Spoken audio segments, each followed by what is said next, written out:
اللهم صل وسلم وبارك على سيدنا محمد وعلى آله وأصحابه أجمعين. ازيكم عاملين ايه؟ يا رب تكونوا بخير. صباحكم زي الفل والهنا أو مساءكم زي الفل والهنا يا رب، على حسب ما بتشوفوا الفيديو. معانا فيديو جديد يا رب يعجبكم. بس قبل ما نبدأ الفيديو ما تنسيش تشترك في القناة وتفعل زر الجرس عشان يوصلك مني كل جديد، وأول ما ننزل فيديو يقوم ظاهر عندك بإشعار على طول. تعالوا نبدأ الفيديو. معانا النهاردة فيديو حلو قوي وفي كذا فكرة جديدة يا رب تعجبكم. هنا أول حاجة معايا 2 كيلو دقيق، كان كيلو رايب يعني سبت تراب، وكيلو حليب حطيته على بعضه الصبح. معايا كيلو رايب وكيلو حليب حطيتهم على بعض، وهنا حطيت ذرة ملح ومعلقتين 2 سكر ومعلقة ونص ملانين من بتوع الطعام. اللهم صل على النبي. سمنة معلقة ونص، و3/4 كوباية زيت. يعني احنا ممكن لو هنسيح المعلقة ونص سمنة ممكن تيجي كوباية اللي حاجة بسيطة خالص. هنعيد المقادير تاني. معايا 2 كيلو دقيق، معلقة اللهم صل على حضرة النبي، كوباية الا ربع سمنة على زيت ايا تكون. عايزة تعمليها زيت صافي اعمليها، عايزة تعمليها سمنة صافي اعمليها براحتك انت. ومعايا معلقتين 2 سكر وذرة خمير وذرة ملح والخمير بس. لا حطيت بيكنج باودر ولا حطيت فانيليا ولا حطيت اي حاجة، هما دول اللي انا حطيتهم. ومعايا هنا 2 كيلو ونص دقيق. يبقى انا مقادير 2 كيلو ونص دقيق، 2 كيلو لبن، كيلو رايب وكيلو حليب. عايزة تعملي الاتنين بالحليب اعمليهم، بس الرايب بدهم طراوة شوية، الرايب بتديها طراوة وبتديها طعم حلو شوية. ما يبقى هنا معايا 2 كيلو ونص دقيق، 2 كيلو لبن، كيلو رايب وكيلو حليب، معلقتين 2 سكر، ذرة ملح، مع كوباية الا ربع سمنة على زيت، والخمير. بس هي دي مقاديرنا ودي وصفتنا النهاردة. وتعالوا هنمسك نقلب ده كله ببعض ونديهم عجنة حلوة قوي. انا جيت استعمل المعلقة لقيتها مش نافعة خالص، قلت لها يا شيخة روحي اترمي. انا ايوه شايفين انا رميتها. محدش له دعوة بالطماطمية اللي باينة في الفيديو ديت، محدش له دعوة بها ولا كأنكم شايفينها. ركزوا في الفيديو، ما تركزوش في الطماطمية. اهي بنتي اشتريتها. هنا بقى همسكه اديله عجنة بنت لذينة. يعني ايه عجنة بنت لذينة؟ يعني طلعي اللي جواكي، الجو حر، وطلعي اللي جواكي في العجين. همسك بقى عجنها عجنة كويسة قوي. هو ما شاء الله ما شاء الله الحاجة جت مظبوط. بصي هي العجينة بتاعتهم لينة شوية، يعني في اللينة العجينة هي لينة بس ما بتلزقش. فاهمين قصدي ازاي؟ هتشوفوها دلوقتي. هي العجينة هتبقى لينة بس ما بتلزقش. هتفضلي بقى تعجني فيها كويس جدا لما يعني الحاجة اللي انت حاطة فيها كل الدقيق اللي فيها ده يروح، وترجعي ايدك دي تنضف كأنك غسلها. هنا هعوز بس يعني ايه حاجة بلي بها ايدي. فانا هجيب شوية لبن على شوية مية. على فكرة ده مش لبن صافي، ده لبن على مية. همسك بقى كل ما كده يعني ايه ادهم تليينه بس بايدي كده بسيطه، يعني ان انا بلي ايدي من اللبن والميه ده، وهجين في العجينه هتطرى معايا وهتبقى لينه. شايفين اصلا هي انتوا تعرفوا انا والله ما غسلت ايدي، هي ايدي عامله كده. بصي انت طالما ايدك نطفت كده بالعجين تعرفي ان عجينتك مظبوطه، وتعرفي ان العجينه تحت ايدك ملمسها ناعم. تحسي بقى بها كده ان العجينه ملمسها ناعم. اهي شايفين. هنا بقى تخلي العجينه بتاعتك ملمسها ناعم كده. اهي ايه رايكم بقى؟ افضلي بقى عجيني فيها كده لما تزهقي. على فكره احنا هنعمل كذا حاجه هنعمل حاجتين بالعجينة ديت وهيبقى الحاجتين ناجحين جدا. احنا مش هنعمل قرص بس يعني، او يعني هي قرص، هي ملهاش معنى تاني الا قرص. هي كده ما شاء الله اتلمت معايا واتعجنت كويس. بصي، مش معنى ان العجينة تلم معاكي ان هي تكون خلاص، لا، انت العجينة لازم تبقى ملمسها ناعم، لازم تحسي ان العجينة طرية وناعمة معاكي. شايفين هنا انا بوريها لكم حتى الملمس بتاعها ناعم جدا. هغطيها ويلا ايه، هي كده خمرت. يعني انا عجنتها لحيت ان ما خمرت، وهنا خمرت. هنا بقى هقطع، يعني هنقول ايه، 12 واحدة او 10 وحدات. بصي زي الاستفندية كده، يعني مش الكبير، الصغير اهي. هقطع هنا حوالي 10 او 12 واحدة، زي اللي هنقول زي الاستفندية، بس مش الكبير. الاستفندية اللي احنا بنقول عليه ده صغيرة شوية. هنقطعهم كده ونرجع نشوف هنعمل مع بعض ايه تاني. بس هو بقى يعني التصوير هنا انا مش عارفة التليفون عمل كده، بس هو التليفون عمل كده لوحده. لو حد عارف يعني ممكن ليه عمل كده يكتب لي في الكومنتات بصراحة، لان هو دي اول مرة تحصل معايا ان التليفون بكون بصور عدل ويقوم عامل لي ديت. مش عارفة ليه هو عملها، ليه مش عارفة. فلو حد عارف في الكومنتات يكتب لي في الكومنتات يا ريت.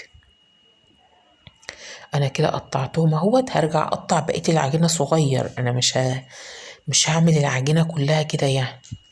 أه. فانا قلت لكم ان انا هقطع هنا بس 10 ولا 12 كبار، وهرجع بقى اقوم ايه سايباهم بقى يريحوا كده زي ما هم في قلب الصينية، وارجع اقوم ايه مقطع بقى صغير. هنا بقى هقطع الصغير اهو. انا شلت بقى كده الكبير اهو. وهنا بقى هتقطعي، هنقول بقى زي الليمونة الكبيرة، يعني ممكن يعني زي الليمونة الكبيرة شوية، زي الليمونة اللي احنا مثلا نقول ايه، احنا جايبين ليمونة كبيرة كده.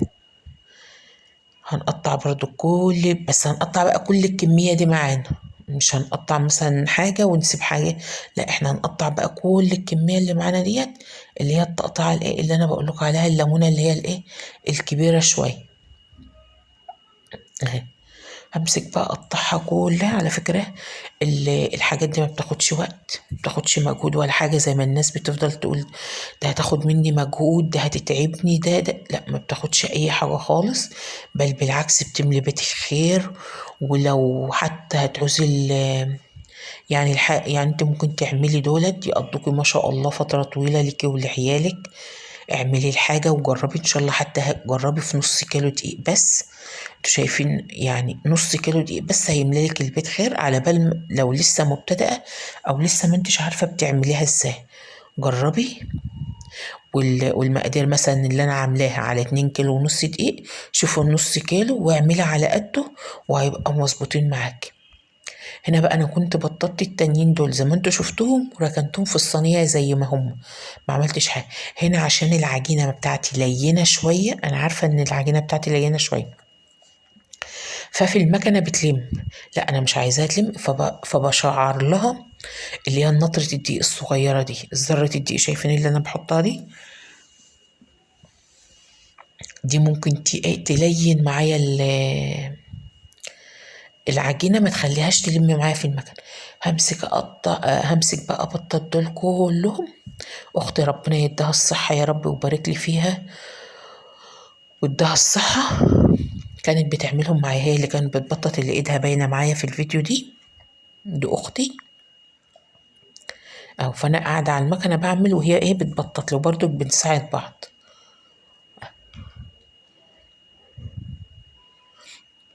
فاحنا بقى هنعملهم كلهم كده، هنعمل كل الكمية. بصي على فكرة المكنة دي مش غالية خالص وموجودة، وممكن على فكرة ممكن تعملي من غير المكنة، لان انت شايف اصلا العجينة لينة، بتعمل معايا بسرعة، يعني بتتفرد معايا بسرعة. بس انت لو هتبططي على ايدك من غير المكنة مش هتعوزي لها دقيق ولا حاجة، لكن انا بحط الدقيق عشان المكنة بس ما تلمهاش معايا. وهنا انا عاملة المكنة ديت على 3، وبعملها مرتين، الناس اللي عندهم المكنة عارفين. ان انا عامله الرقم بتاعها ده على 3 وبعمل القرص على مرتين. في قرصه بحس ان هي تخينه شويه فبعملها على مرتين، وقرصه سبحان الله بحس ان هي من مره واحده رقيقه فبحطها مره واحده وخلاص، مش لازم بعمل على ايه، على المرتين اهي.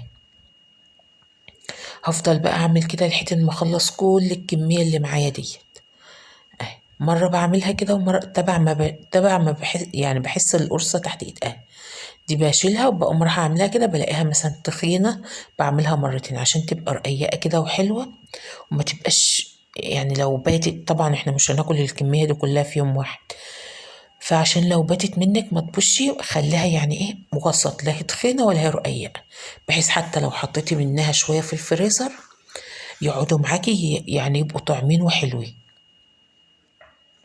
خدوا بالكم هنا انا ما حطيتش سمسم ولا حطيت بيكنج باودر ولا حطيت فانيليا ولا حطيت اي حاجه، هو دقيق ولبن وبس. شايفين هنا بقى انا كنت خلصت الكميه. تعالوا بقى هنا عملت بس لدول بس، ويا ريتني ما عملتها والله ما استفدتش بها بحاجه. هنا حطيت شويه لبن وقلت اما ادهن وش العجينه، وحطيت عليهم شوية زيت. ده كان شكلهم بصراحة شكلهم حلو، بس عادي برضو التانيين هيطلعوا شكلهم أحلى وحلوين برضو. فهم دول اللي عملتهم كده اهو. الفكرة ما بياخدوش خبز حاجة خالص، ولا بياخدوا وقت ولا بياخدوا مجهود. ده بنت عاملة دول ليه؟ دول أنا هعملهم برجر للولاد هنا. بس أنا بصراحة عاملة البرجر مشوي، ما عملتوش من عندي. البرجر جايباه مشري يعني وعملته، ما عملتوش ان انا عاملاه في البيت. ان شاء الله قريب هعمله لكم في البيت باذن ربنا. هنا بقى انا كنت خلصت القرص وخلاص. هنا بقى اجيب معلقه لكل قرصه، يعني احط معلقه كاتشب اهي. لكل قرصه احط المعلقه كده ملانه كاتشب. بصي عايزة تعملي كاتشب على مايونيز على مثلا مستردة على أي حاجة اللي انت عايزة تعملي ميكس اعملي، بس أنا بعمل اللي ولادي هتحبوه وهياكلوه.